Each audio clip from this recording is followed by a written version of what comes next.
Chapter 22. The Greatest Witch. Verdun fell to a knee in Callista's living room. The pain in his head like claws cleaving through his mind.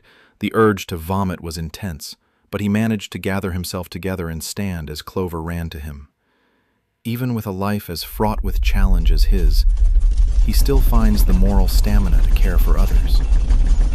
Knowing this gave Verdun the strength to stand once more, despite the tremors wafting through the land, shaking the world to its core. "I'm fine, but our time is short and we should get going," Verdun said, looking to Clover, who was beside him, and Callista, who had popped her head into the room from the dining room when he had collapsed. He was about to send them to their potential death. "It won't just be theirs, but mine as well, and the world beyond that if we fail," Verdun thought. He knew that he had to push himself as hard as they were about to, despite the waves of crackling magic, draining waves that came from all ancient terrors of this world's history. Each tremor stole a little more of the life from this world to fuel its source. If all the beasts were to wake, the world would be left a desolate wasteland.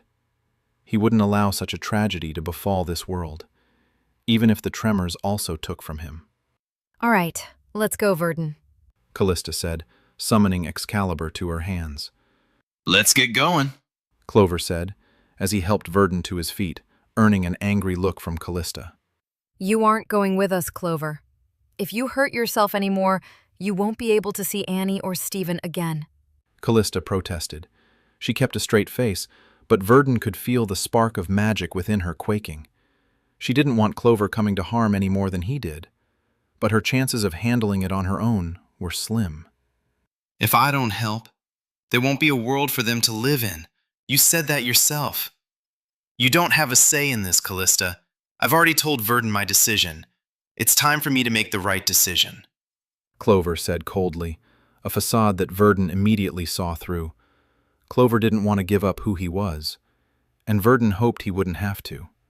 The idea of Clover leaving this world nearly brought tears to Verdun's eyes, a feeling he had never experienced before.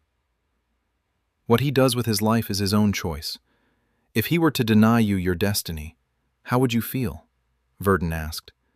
He didn't want Clover to perish, but he also wouldn't subjugate Clover to the role of an onlooker if he wanted to fight. "He could die!" Callista bellowed. "As could you, Callista," Verdun stated bluntly. The girl before him was spirited, strong, but not a strong opponent on the field of verbal sparring. "I think Verdun is right. I won't fight for their cause if that isn't what you want, but Clover has a right to see the war that you invited him to join to its natural end." Excalibur's thoughts flowed through their minds, a connection that Verdun forgot about often, but appreciated. "Kali," Callista said, looking lost. The Knights of the Round aided Arthur, not because they had to, but because they wished to. You have allies other than just me that are willing to give themselves to your cause, because it is not just your cause, but theirs as well. There is true power in that, a power I alone could never give you. Don't squander it any more than you would my own strength." Callista sat at her friend's lecture. It was a quiet scolding even he could not have constructed better. "All right. But I have one condition," Callista said, her head down in defeat. "I'm listening," Clover said, crossing his toned arms, a display that, given his sleeveless shirt, brought a warmth to Verdun's ears. "Just don't die." Callista's usually joyous, tremendous voice was a pitiful squeak as the weight of the situation loomed over her. Several moments elapsed, and another tremor washed over the world, a wave of death only he could feel, and one that brought another wave of vertigo and nausea to him. "I will be there with you both, and I will do everything in my power to ensure neither of you have to die. I promise," Verdun said, words he would hold himself to. He had grown to care for the two fools around him, grown to enjoy their minor interaction, and grown to love their recent life. "You're going to fight too?" Clover asked. The concern was so obvious in his face that it made Verdun's heart melt despite his discomfort. "I am. Something seems fishy about this situation. It's unlikely that all the forgotten relics all decided to awaken simultaneously on their own. Something else is afoot, hiding in the shadows, Verdon explained. Well, if it's the three of us, nothing will be able to stop us. Callista exclaimed, having regained some of her usual vigor, something Verdon found comforting. I certainly hope that's true. Verdon wanted to believe, but with things so much more dire than either of his friends could understand, things looked grim, because with each passing second, the world inched closer to oblivion. We should get going. Unsurprisingly, the tremors from Mordred are originating from England. If we don't meet him when he wakes up, he will most likely walk to meet us, leaving a trail of destruction in his wake. Verdon said with a look to Clover and Callista. And we both know that Callista wouldn't be too keen on that. Verdon finished. Sounds like we should get to it then. Let's hurry up and go. Clover said, stretching his arms and wings in a single smooth motion. After this, I'ma go see Annie and Steven. Hopefully they don't freak out when they see me. Won't be much of a problem after I'm fixed, though, right? Clover said calmly, bringing back memories from the other night. Clover's teary tales that brought both him and his grandfather to the point of weeping. Verdon had stayed that entire night, lingered at Clover's side as he laid out all that had happened in the years since he had seen his grandfather. Hearing the stories Clover told of his abuse, hearing his voice crack as he told particularly horrid parts of his upbringing, was a heart-shattering experience, and only served to make Verdon hate those people even more. The bright side of Clover's visitation with his grandfather was that Verdon was sure his grandparent was a good person, and that the two had begun to mend their relationship, and agreed that the custody of his siblings shouldn't be held by Craig and Clover's mother. Verdon hoped for a future where Clover could be a normal young man, living with his grandfather and caring for his siblings. He doubted the scars of his past would ever fade, living upon his heart like a brand. But if the future didn't hold more hardship, that was enough for Verdon. You got it, Clover, Callista announced with her usual optimistic enthusiasm. I will scour the world to free you of your affliction. When this is over, if we can find a way to save this land, I will make it my sole reason for living. The words didn't come from Verdon's mind. It wasn't a premeditated, strategic comment, but rather one that was born of the deepest, most primordial part of his heart. The words elicited a moment of surprised silence. Each second passed like a century, a micro-eternity within a finite span of time. Thanks, Verdon. I appreciate that, Clover said after the far too long conversational pause. Verdon wouldn't rest until he was having pizza and boiling beverages with Clover and Callista again, to help Annie with her schoolwork again with awkward conversations about things he didn't fully understand. For those were the memories that lied at the core of his heart now, and those were the reasons that compelled Verdon to continue down his path.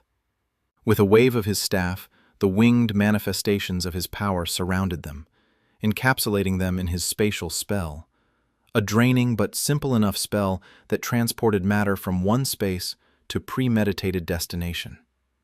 For his people, it was as underwhelming an act as taking a walk, but it amused him to watch Callista and Clover flinch as the spell took place. When the spell had faded, the warm air of Britain in late spring hit Verdon. Despite the tremor skating him to his very core, looking out at the wide, rolling hills covered in grass, given a gentle golden glow by the still virgining day, Verdon wondered how a place of such historical bloodshed could look so beautiful. A shame history will repeat itself, Verdon spoke aloud, earning a pair of confused looks from his companions. I wouldn't mind living in a place like this one day. Beautiful and far away from people, Clover said, taking in the view.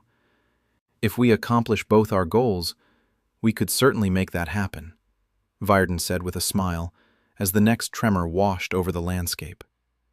Verdon felt the vertigo wash over him. Whatever was producing the tremors was far bigger than any man. Is that an earthquake? Clover's words alerted Verdon to the fact it wasn't vertigo he was feeling, but rather physical tremors from the ground beneath his feet. Trees began to shake, and the stones rolled down hills as a loud rumbling overtook the land.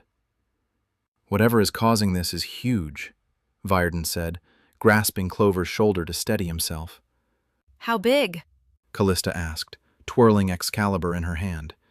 It feels like an entire castle, but that's not possible, Varden said, wondering how such a thing was possible. Camelot. Excalibur's voice chimed through all their minds, the echoed images of this landscape long ago, with a mighty castle cresting a massive city. The ground shook and cracked as the towers of the fabled castle rose from the ground, towering above any other structure dwelling upon the surface of the earth. As the shaking calmed, the three looked at the castle looming down upon them. Within the castle, Varden could sense two people, one of which was blessed with the gift of magic, a strong magic wielder from the days of old. We have to tread carefully. Mordred isn't alone. I feel the presence of someone else with magic, Varden said, passing his observation along to his friends, not wanting them to be caught off guard. I thought magic was basically non-existent nowadays. Callista echoed his own words he had no explanation for. I don't know how this person exists in this era. I didn't feel them when I first got here. Perhaps they are the last living relic of real magic in this world. Maybe they kept themselves concealed with magic. But regardless, I will be the one handling them while you begin the battle with Mordred, Varden explained, knowing a battle with a seasoned magic user would be a challenge for either of them. All right, just be safe while you do. Can't have you dying on us, V, Clover said. We believe in you. You gotta live so we can cure your future husband, Callista said with a wink. Varden had expected an argument, but instead they seemed to trust him completely. Varden watched Callista face the ancient doors of the castle, the old relics that were little more than shadows of the former beauty that Varden was sure they had once been. Callista! Varden heard Clover shout, as Varden felt a massive source of magic falling from above. Clover was a streak of black as he moved to Callista, snatching her away from the man that collided where she had been standing like a meteor from the heavens. Thanks, Clover, Callista said as she hopped out of his arms, looking at the man clad in bulky black armor. Good reaction time, Clover. Varden didn't know how the boy had reacted faster than him, but he was grateful for it. Varden eyed the three warriors before him. He wondered if Clover and Callista would be all right, but he knew his battle was elsewhere. Be safe. Be careful. And I will see you again after I handle the mage on the roof. The eye contact he had with the man in black before his magical manifestations swarmed him was uncomfortable. He saw no humanity in the man's eyes, no fear or compassion, an animal in human flesh. As Varden appears atop the castle, he stood face to face with a woman with the longest, blackest hair he had ever laid eyes on. She wore a brilliant white dress, adorned with a number of sapphires equaled only by the number of stars in the sky. Rare to see a mage in this era. May I ask for a name? Varden said, tightening his grip in his own staff as he watched the woman's grip on her own staff, a sleek white length topped with a blue gemstone that perfectly matched her jeweled dress. Morgan Le Fay, the greatest mage from a much greater era. Who do I have the pleasure of killing today? The woman's voice was ice-cold venom as she spoke. Fear turned into amusement as Clover's voice echoed through his mind. I'm Varden of the Fay. A pleasure to meet Merlin's understudy. Then again, back in your day, wizards were a dime a dozen, Varden said, in an obnoxious tone that he hoped would make Clover proud. Both raised their weapons for the first time since he had entered this world. The air then became rich with magic. Varden rolled to the side to avoid the wave of raw magic Morgan sent at him. She had wasted no time attempting to end him. When Varden came to a stop, he sent his own blast of raw magical energy at her, which she deflected with a wave of her hand.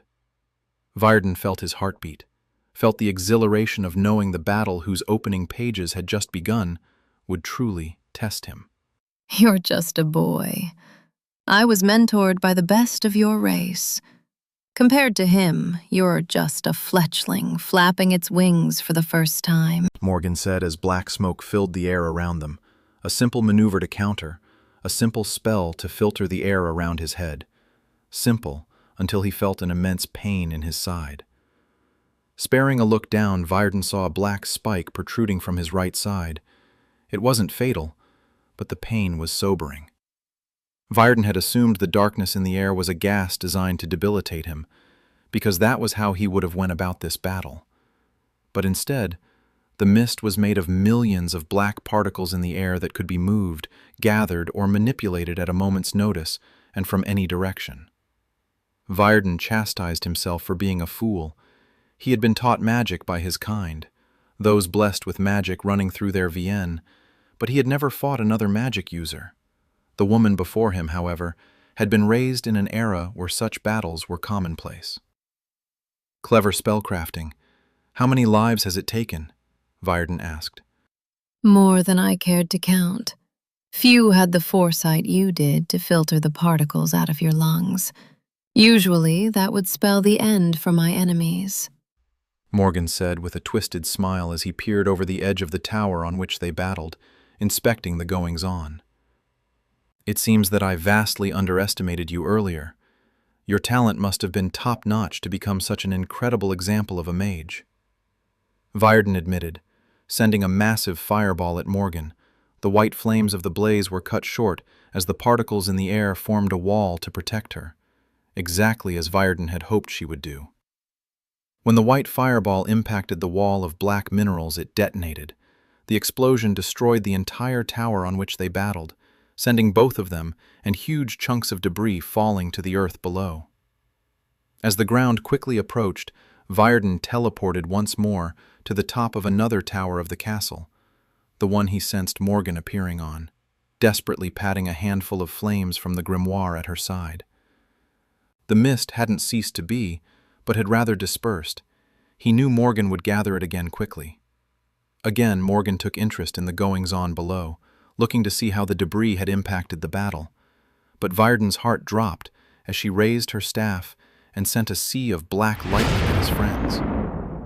Varden teleported himself to the ground in front of his friends and slammed his staff into the ground, creating a transparent barrier to defend against the continuous attack.